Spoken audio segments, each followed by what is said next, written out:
We're getting even closer to the start of the upcoming NHL season, and that means fantasy draft prep is well underway, and you're tapped in to your daily source for exactly that, the Locked On Fantasy Hockey Podcast. And we got to talk about these Winnipeg Jets, perhaps in some trouble. Steele and I will break it all down for you on Monday's episode. Let's get this paper.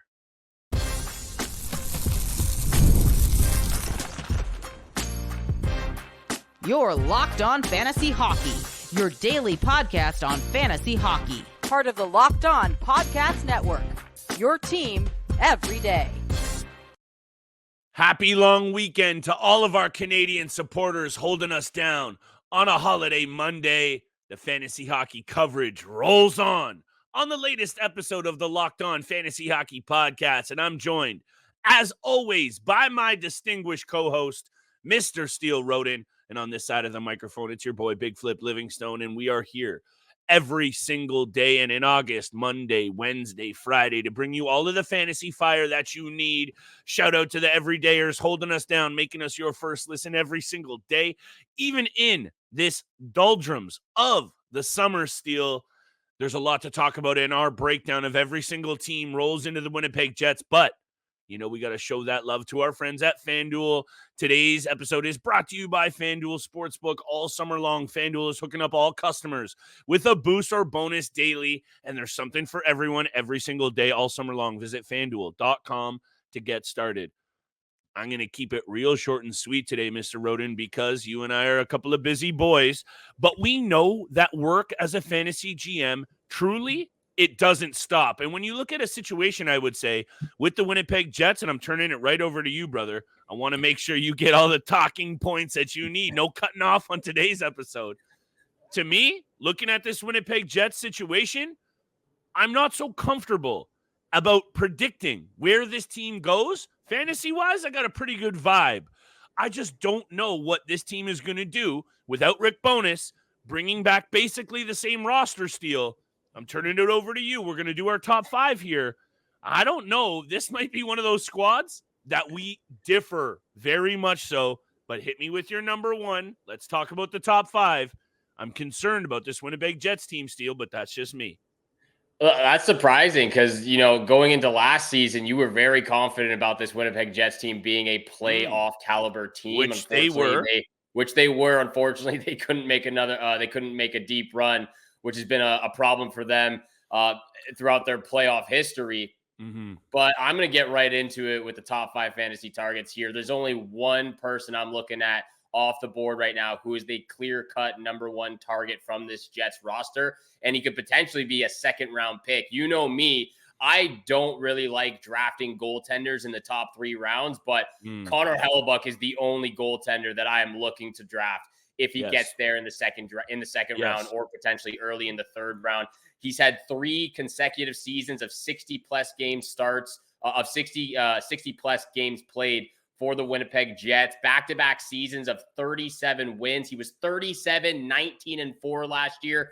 5 shutouts, a .921 save percentage, and a 2.39 goals against average. This is a multiple winner of the Vezina Trophy. He won it last year. He also won the Jennings Trophy as well. It speaks to his character. It speaks to his value as a competitor in the NHL, but it also speaks to his value as a fantasy asset for your team. So for me, Connor Hellebuyck is the number 1 target you're going after on this Winnipeg Jets roster right now. And we usually don't even have goaltenders until the 4th or 5th as a target. He comes. I don't think we've had a goaltender, Steele, not to interrupt at all. We have not. So I said I wasn't going to interject, but I agree with you wholeheartedly. So there you go. We've never had one, but this is a special case right here with the Winnipeg Jets. Connor Hellebuyck is just such a great goaltender. I've spoken very highly. I've said it for years now. He is the number 1 fantasy goaltender in the NHL. I know UC Saros is up there as well because of the games played that he gets, but Connor Hellebuyck is number 1 in my opinion. I literally precursed the whole episode by saying I wasn't going to interject. I just agree with you so wholeheartedly. And all you got to say about Connor Hellebuyck is the numbers speak for themselves. He has also been on a Winnipeg Jets team that, yes, I believed in them as a playoff caliber club, but I don't know about you, but running back the exact same squad, basically with a few subtractions and really no additions to this lineup steal, has me very concerned. And I don't think that actually affects Connor Hellebuyck's value per se. But the one thing that we could mention is how much rubber this goaltender has seen and how many starts and how much reliability he has had to suffer at the hands of this Winnipeg Jets club. And does that really change how I feel about him fantasy wise? I don't think it does. What it does change, though, is I'm worried about the success of this Winnipeg Jets team, if that makes any sense to you. Fantasy wise, I think I'm looking at these players, especially Hellebuyck, with the same value. In terms of where they finish in the standings, though, I'm concerned. And look, 5 shutouts, the record you brought up, his numbers as a goaltender, a .917 career save percentage, 2.63 goals against, 37 career shutouts, absolute stud. Maybe we should move on to the second position because the concerns for this team are not in the crease. Even though they lose Laurent Brossoit, I believe they bring in Kakkonen as the security blanket behind him. I think that actually, Steele, is more of an indication than either of us can provide about how confident this Winnipeg Jets club is in their number one option because they bring in a guy in Kakkonen. I don't exactly know about that. However, at number 2, let's talk about it because when I drew up this list, I had Connor, Morrissey, I had Scheifele there for a second. I changed it around, and Kyle Connor got it done last year, Steele, in a limited amount of games. And look, I know the peripherals aren't there for this player, but the offensive output over the last couple of seasons has made me pay attention. 93 points, 80 points, and in 65 games last year with a serious injury, 61 points. So I'm going to throw it at the board now because I'm okay to have this conversation with you. Kyle Connor slides in at number 2 for me. And I don't know if you have him there, but the offensive output for me puts him there. I had Josh Morrissey at 2, and I swapped it around. Kyle Connor's coming in at 2 for me because I think he's going to come in and have a season just like he has had been. 93 points, 80 points. To me, that makes him the second most valuable player on this team. I understand that you might have different angles, but why don't you explain those to me? I'm going to go with the offensive output of Kyle Connor, and it might be risky, but I'm going to bank on it considering he's now been doing it for the better part of 3 straight seasons. Yeah, you can't deny that Kyle Connor has that X factor in him, and he's a goal scorer for the Winnipeg Jets. I went a little bit of a different route. I went with Mark Scheifele as the number 2 position here. Okay. For me, Mark Scheifele, he has 80-plus point potential. And when you look at what happened last year with him, he had a dip in the shot category, went from 206 shots the year prior to 154 this past year. His shooting percentage is rock solid, though. The last 3 seasons, 16.2 shooting percentage, a 20.4, and an 18.2 3 years ago with the Winnipeg Jets. He had that really good season 2 years prior. He played almost the full season of he only played 81 games. He missed 1 game where he had 42 goals and 26 assists. Sort of switched those categories around this last year. Only had 25 goals, but had 47 assists. So he's been more of a playmaker throughout his career. But I see Mark Scheifele as a 32, 33, I'll go 35 goal scorer in the NHL, but I can still see the playmaking ability that he brings. I think he missed 8 games this last year, so you don't have to worry about the injury concern with this player as much as you do with Kyle Connor. If he can get to at least 80 games, maybe play a full season, I see 35 goals, 85 plus points for Mark Scheifele. He's been that good for them. He's still in his prime right now, getting at 31 years old. So for me, I went a little bit of a different route here. Mark Scheifele's never been one that I've actually targeted for my fantasy roster, but I wouldn't be surprised if I do target him this next season because of how I feel about him, as well as, I could see Mark Scheifele getting taken in the 7th round. I really do. That's fair. I don't know if I fully agree with it. However, we're bringing the straight rapid fire answers on today's episode, which is why we got to show some love to our latest sponsor and friends at Indeed, because today's episode is brought to you by Indeed. You need to hire. You need Indeed. Indeed is your matching and hiring platform with over 350 million global monthly visitors, according to Indeed data, and a matching engine that helps you find quality candidates fast. Indeed doesn't just help you hire faster. 93% of employers agree Indeed delivers the highest quality matches compared to other job sites. That's why you need to be heading over to Indeed.com today. And listeners to our show right now, get a $75 sponsored job credit to get your jobs more visibility at Indeed.com/locked on. You know what it is. You can't forget the Locked On plug. So go over to Indeed.com/locked on right now and support the show by saying you heard about it on the Locked On Fantasy Hockey Podcast. Indeed.com/locked on. Terms and conditions apply. You need to hire. Other than Steele and I, you need Indeed. And thank you so much for making the Locked On Fantasy Hockey Podcast your first listen every single day. Make sure you also go check out the Locked On Sports Today YouTube channel. Subscribe to them. You can also find them on the free Amazon Fire TV channel app, part of the Locked On Podcast Network, your team every single day. Today's episode, we talk about the Winnipeg Jets, breaking down the top 5 fantasy targets. Flip, I'm just going to get into Kyle Connor because he comes in at the number 3 position for me. And it's everything that you said. He's been a goal scorer for the Winnipeg Jets. He's been a goal scorer throughout his entire career. Only one season where he hasn't had 30 plus goals. And that was the COVID season of 2019 and 2020, 2021, where he had 26 goals in 56 games. So he still would have had 30 plus goals in a full regular season. Obviously the career high you mentioned, 93 points. 3 seasons ago. He continues to dominate in the offensive zone, power play savant as well. I'm continuing to rock that word. That's fine. I've still, I've missed out on bringing a new word to the to each episode or to each week. But he's been so great for them. The categories, you're not going to get blocks, you're not going to get hits. That's not part of his game. But you love the points, you love the goals, you love the power play points. 221 shots last year in 65 games. He plays a full 82 games. He's right up there with Mark Scheifele for me. I do worry about injury with this player, just based off of from last year. I know he hasn't had injury concern throughout his career, but I went the different route. I went with Mark Scheifele for me, who has shown that he can get the goals. He can be the playmaker as well. I mean, you really get the same out of Kyle Connor. And if he gets there, he's also an 80-plus point player. I don't know if he gets to 93 because, again, maybe that lack of confidence that you've been speaking of where they finish in the standings. You're still going to get his, or he's still going to get his as a fantasy asset. But I'm putting Mark Scheifele literally as 2A and 2B in this position. But Kyle Connor falls in at number 3 for me. Yeah, I guess just seeing the peripherals of Mark Scheifele and, shot total being one of them, and then Kyle Connor's ability offensively.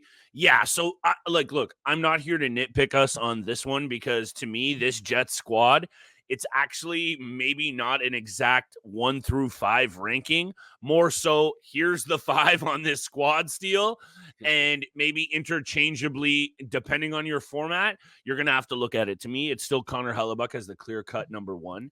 And then after that, you're really going to have to just base it off of what you're looking at in your draft when it comes time to that. Look, this Winnipeg Jets team, Steele, is bringing back the exact same squad that got dismantled by the Colorado Avalanche in 5 games. They got absolutely dealt with. That looked like, and I know you and I have never actually seen each other in person and done a foot race, but something tells me that's like Big Flip trying to race Steele in a 50-meter dash. You're going to put me to shame. So if I'm the Winnipeg Jets, just to bring it back into focus here, and I know that was a bit of obscure example. Perhaps. I loved it. I appreciate that because I think it's true. The Winnipeg Jets are going to need to pick it up a little bit, just like I would have to if I'm going toe-to-toe with you off the block. But here we go because, look, Connor Hellebuyck has seen far too much rubber, and he can't do it alone. And when it comes to the team, the players at the top of this organization, they're going to need to step up. But it's not just that for me, Steele. The young players with the opportunity here need to establish themselves, and they haven't. I've been all over the Cole Perfettis of the world, and he has disappointed. As much as I love to come on here and talk about my success stories, Harley, Jarvis, or whatnot. Cole Perfetti has been one of those ones that I've stood by that hasn't panned out, and I will sit here and admit to that. But the Jets don't want to, because they're going to be in trouble in that division, losing Monahan, Toffoli, and other pieces that take some of the teeth out of that attack. I'm a little bit concerned, but let me just throw out my third player, if that's okay with you, because look at this. At the end of the day, Josh Morrissey, for me, slots in at number 3 because of the peripherals. I got Scheifele at 4. That makes a lot of sense. These are intangibles here, Steele, because actually, I think the Morrissey, Scheifele, Nikolai Ehlers, Kyle Connor might be in another tier, perhaps. They're all right around the same amount of value, in my opinion, only because I'm concerned about what this team does this year. So I'll spit it out. I do have Josh Morrissey slotting in at the number 3 slot. I like the peripherals. I don't know about this player overall, and this is one of those reasons why, once again, I'm concerned about this Winnipeg Jets team. Josh Morrissey over the last couple of seasons, though, has been bringing it. And when you look at this team's statistics, Steele, in the, just the goals scored, power play, I like to bring up very average, 15th in goal scoring overall. And the power play, look, there's pieces there to get it done. Power play, not nearly good enough last season. 22nd best in the NHL. Some of these things are going to have to give. And after the offseason that they had, and you and I think, both agree, Ricky Bowness was a stud behind the bench. Now they bring in Arneal. I'm just very wary about this whole situation, Steele. I can't put my finger on it. But what have we been saying about this Jets team for the past 3 years? I know last year I said I liked them as a playoff team. Paul Maurice stepped away. We were unsure. I don't know how you feel, but other than Hellebuyck and a couple of these pieces at the top, I feel like this top 5 is in flux. Yeah, it really is. And, speaking on their power play, I'm looking at the stats right now as well. Nikolai Ehlers, 0 power play goals, only 7 power play assists. So he was definitely struggling on the power play for this Winnipeg Jets team.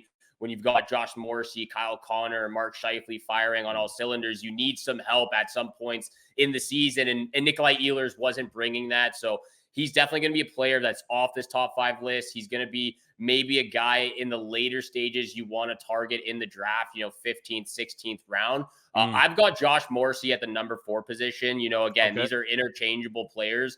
When we talk about the top 5 fantasy targets, but everything that you just said, the last 2 seasons speaks to his value.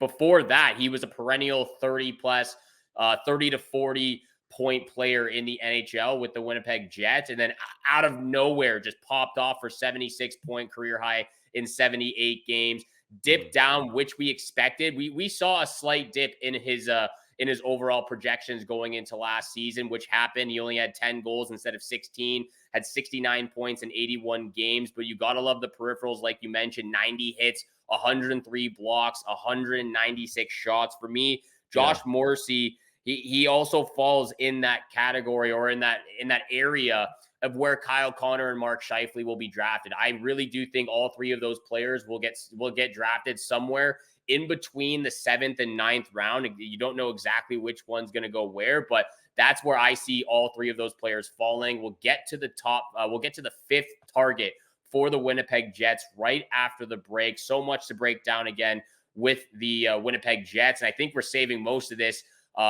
episode for this number 5 spot, because we're going to have to pinpoint who it's going to be. I have a name out there. I think you have the name out there as well. Hopefully we're on the same page, but all of that and more coming up next. This episode is brought to you by FanDuel. Flip and I, we love sports. We know you love sports out there too. We love them so much. We never want them to stop. But as the playoffs are now long over in the NHL and NBA, we've got the Olympics to watch, though. Scotty Scheffler wins the gold medal for the U.S. Out there. But we get fewer games from the sports that we really enjoy to watch. The sports just aren't sportsing like we want them to. But FanDuel lets us keep the sports going whenever we want. And all we have to do is open the app and dream up bets anytime we're in the mood. This summer, FanDuel is hooking us all up with a boost or a bonus daily. That's right. There's something for everyone every day, all summer long. So head over to FanDuel.com/lockedon and start making the most out of your summer. FanDuel, official sports betting partner of Major League Baseball. And thank you so much for making the Locked On Fantasy Hockey Podcast your first listen every single day. Continue to hit the subscribe button, the follow button, leave a 5-star review. Flip and I appreciate all that love and support you show us Monday through Friday. In the month of August, we are getting down to only 3 episodes a week, Monday, Wednesday, Friday, like Flip said off the top of the episode. So stay tuned for those 3 episodes a week. Continuing the conversation, though, Flip, this is where it gets really interesting. We had the same 4 players in the top 4 spots. There's really only one player I'm looking at, honestly, for this 5th position. I want you to start on this one, please. I want to hear your thoughts on this. How much faith do we have in Gabriel Vilardi to stay healthy this next season? Because that's the player that I'm looking at right now. I'm not looking at Nikolai Ehlers. I'm looking at Gabriel Vilardi, 24 years old, going to be 25. Going to be 25 actually in a week right from today. So August 16th, early birthday, baby. Will be his 25th birthday for Gabriel Vilardi, but that's who I'm looking at right now. Okay. 63 games last year, 63 games played in his last season with the LA Kings, had 41 points, gets traded to the Winnipeg Jets, only gets 47 games in with them, played half the season, just over half the season, still had 22 goals and 14 assists. So he had 36 points in 47 games. He was getting a minute and a half more of average ice time with the Winnipeg Jets. Had 117 shots in those 47 games. So if you look at what he was on pace for, I think this player, he is on pace for over 65 plus points if he can play a full season. He's getting close to 200 shots. You know, again, the blocks and the hits, that's not part of his game, but those will obviously tally in the upward trajectory of where he's going. Again, when we're talking about career stats, we're also talking about the category format for fantasy leagues right now. I'm looking at Gabriel Vilardi right now. I know Nikolai Ehlers is, he is on that number 1 power play unit as of right now. It's really tough though, because when you look at him throughout his 5 years in the NHL, he's never played more than 63 games in a season. So that's a little bit scary when you think about it. But I think for me, I feel comfortable with Vilardi being that number 5 guy as a fantasy target from this Winnipeg Jets team. I appreciate this take from you, Steele. You and I have been clear about we don't come on here and compare lists. And I think that actually, hopefully, makes for a better listen and watch, because I would have told you, I think, before coming on here, if you said you had Vilardi in there above Ehlers, that I would have disagreed with it. However, when it comes to a team like this, that me personally, I'm really not buying into this year, not nearly as much as I did last year. Look, you're going to have to go through teams like the Colorado Avalanche in the Western Conference, and it's clear that this team cannot hang with that caliber of club. And then you run back. Look, I appreciate you re-signed Dylan DeMello. That's awesome. He is a solid defender. Fantasy-wise, we'll never talk about him. And look, I like Gabe Vilardi. Story time quick with Uncle Flip. It was the first scouting report I ever wrote when I was working at the Score. Was Gabe Vilardi 11th off the board, a Windsor Spitfire product, a really good young-looking prospect. Injuries have maybe perhaps quote-unquote derailed his career. He is a playmaker. He's very creative. He can clearly play at the NHL level, and I love his upside, Steele. It's risky. I'll say that right now. It's risky. And Nikolai Ehlers comes with his own risk, inconsistencies, injuries for himself. Nikolai Ehlers comes in at 5 for me. However, Steele, I like your cojones on this one. This one is one of those high-risk, high-reward situations that I guess I'll just leave it to this. He could improve his defensive play, Gabe Vilardi, and I don't know about Arneal behind the bench. That's one of those things about deployment. This guy might want to come in there. Look, the last team he had coached was the Columbus Blue Jackets in 2010 and through to 2012. So there is not exactly a way that I can put my finger on how I think this new head coach will deploy some of these players. However, Nikolai Ehlers is my 5th piece. I like Gabe Vilardi as well. He would fall just off the list. I guess I'll just repeat it to sound like a broken record. after Hellebuyck, this Winnipeg Jets team is one of those squad steel that if I have a player that is on this team as an option, I'm going to immediately look at other draft selections around them just to see what I have to work with. Because with Bonus leaving, look, he stepped away from the team because of his health issues with his wife, I believe. And then the team suffered without him. Yeah. He was a really important piece and he steps away. I'm not trying to talk trash about Arneal, a guy who, though, did coach the Columbus Blue Jackets. I just don't know what's going to go on with this Winnipeg Jets team. So, look, Velarde, Ehlers, pick your poison. I don't think you and I can nitpick either of those guys being at the bottom of this top 5 list. Yeah, exactly. And speaking of the Columbus Blue Jackets, I think our boy Troy might be a little salty with the shade getting thrown his way to his favorite team over there. But hey, you're right. Is there a single person who likes the cannon? That's the worst. There might be a few. There might be a few Blue Jacket fans out there who like it. I know it startles me every time I hear it, even through the TV. So it's going to be interesting with this Winnipeg Jets team, regardless of what happens. New coach in there, pretty much the same team. Like you said, they lose Sean Monahan, they lose Tyler Toffoli, but they bring in Capo Kakkonen to back up Connor Hellebuyck, who might only get 15 games behind the number 1 fantasy goaltender in the NHL right now. So it's going to be interesting in the Western Conference. It's going to be interesting in their division because you're right. It is going to be very tough, and it's going to be an uphill battle with teams that they've struggled to play against in the postseason. So we're going to have to wait and see what happens at the start of the season. Thank you so much for making the Locked On Fantasy Hockey Podcast your first listen every single day. Again, 3 episodes a week in the month of August, Monday, Wednesday, Friday. So stay tuned for all of those episodes throughout this month. Make sure you also go check out Locked On Sports Day's YouTube channel. Subscribe to them. You can also find them on the free Amazon Fire TV channel app. Part of the Locked On Podcast Network, your team every single day. Have a great day. I hope everyone out there is enjoying the long weekend in Canada. Good luck with your bets this summer, and we shall see you back here again on Wednesday.